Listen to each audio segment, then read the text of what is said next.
It's also happening, guys. NVIDIA leaks. They're coming. Rumors, speculation, pricing information about the next round of NVIDIA graphics cards. We looked at the leaks previously. It sounded as though the RTX 5090, we were like 2K. I think they're doing it. I think it's happening. And it's a lot, but I don't know. I don't know how else they're going to do it. I mean, it's an expensive card to make. I think that's what they're going to do. But here's the deal. It looks like that is the literal low end of what they're expecting. They are telling people internally, they are pricing out a potential for it to be as much as $2,500. Right now, as you can see, NVIDIA just briefed us with new RTX 5000 info. Supposedly, they are indeed planning to launch in 2025 now, and they're also warning us that they're considering the following prices. This is information that was sent to reliable leaker Moore's Law is Dead, YouTube channel extraordinaire, and you can see that they're pricing 5090, $2,000 to $2,500. The 5080, $1,200 to $1,500, and the 5070, $600 to $700. Also, one slide compared the 5070 to the 4070 Ti in rasterization, but with slightly better ray tracing. Oh, and I must stress that their plans have changed multiple times. They might change again, blah, blah, blah.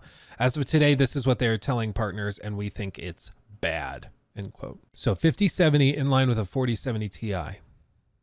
The 5080 at somewhere between $1,200 and $1,500, and the 5090 going almost, I mean, all the way up to like $2,500.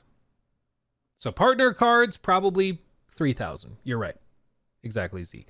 Because that's important to remember. This is what they're saying their internal metrics are. So if you want like a Zotac, like I have a Zotac 4090. This one probably would be, you know, $3,000, $3,200 for one graphics card. Not to mention that the power draw on these cards is rumored to be like 600 watts, like it may be more. These cards, the next generation of these cards, are expected to pull more power than a lot of people's entire gaming PC. It's crazy. 5080 might be a scam NVIDIA tries to do last time with the 4080 12 gig. I mean, that was a mess. Absolutely. It was a real mess, but there's no doubt in my mind these are going to break record prices. It's going to be a lot. You're going to need a new breaker box for the GPU. Unironically, you might not be wrong. Like, they're going to pull so much power with the studio lights, everything else I have going. I have the streaming PC and this PC going. If I were to upgrade, I very well might be in that realm where I'd have to be like very cautious with power draw and power consumption. It's crazy. It's crazy. I mean, they say it's rumored to be 600 watts with 21,000 CUDA cores, 32 gigs of GDDR7 memory with a 512-bit bus. If accurate, it would be the first GPU to hit the market with GDDR7 memory, which would make it much faster than the GDDR6X memory found on the 4090. We still don't know when NVIDIA is going to show it, but probably at CES is the guess. They say they'd be getting more expensive with each generation, so it wouldn't be a huge surprise if the 5090 costs more than the 4090. However, if the top end of the leaked price range is accurate, it could mean nearly a $1,000 jump in price for the next generation enthusiast graphics card.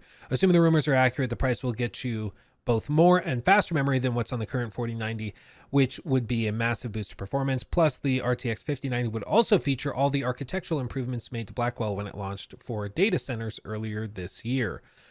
A lot of AI enhancements as well. So it's a lot.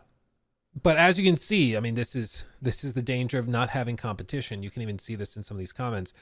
Well, when you have 88% of the GPU market share, you have the ability to name your price. People would probably still pay double the price for NVIDIA GPUs versus an AMD GPU at comparable level.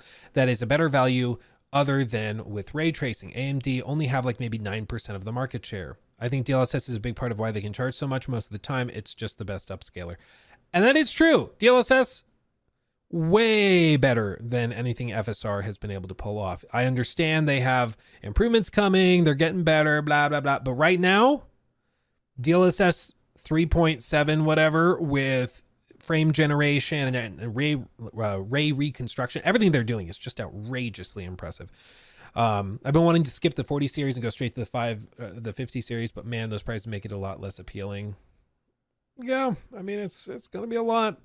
Oh my, suddenly the price of a PS5 Pro doesn't seem so outrageous. That being said, it's still pretty outrageous. That's funny.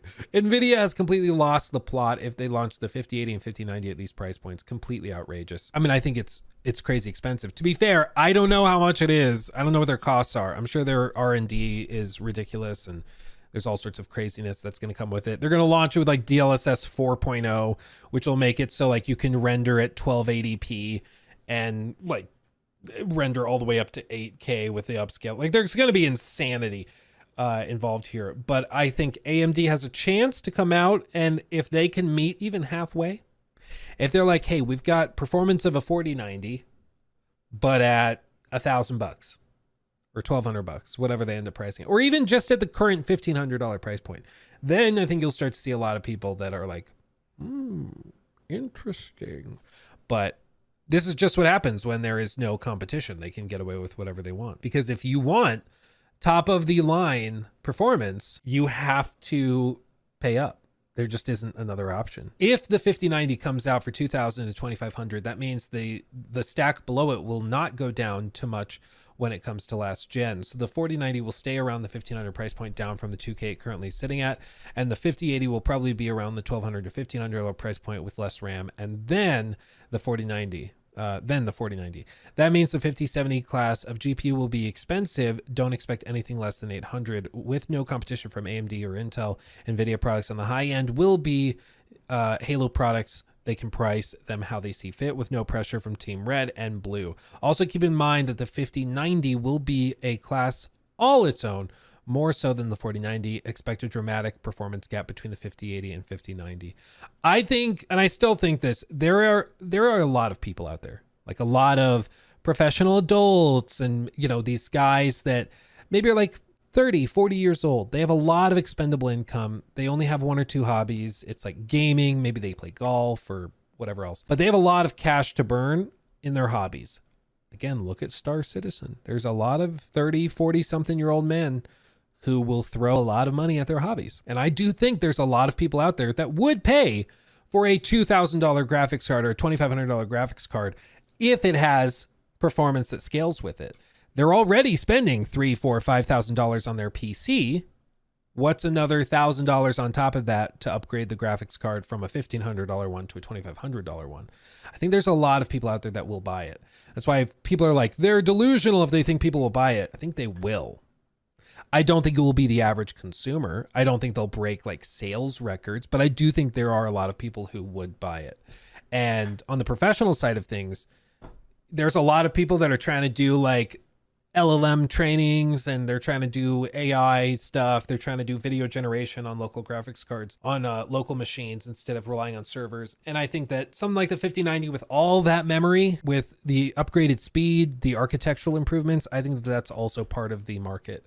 I think they're going to try to sell this to people who are training language models and try to appeal to that. So you're going to see a pretty wide swath of people checking this out, I think. Can't wait for the cards burning like the last batch did with the power draw and dodgy connector. Yeah, hopefully they have a better route for that, because this thing, it has like, you just barely can't see it, but it has the connector that splays off, and then it has like two PCI connectors into the power supply that merge into one connector. It's like pretty sketchy. It's pretty sketchy, honestly. When I plugged everything in, I was like, really? This is what's connecting this $1,500 graphics card? Really? That's what we're doing? But hopefully they have a better solution, because it's sketchy. It's real sketch. And especially if it's pulling 600 watts. Dude, that's a freaking space heater. That's ridiculous. He took my thing.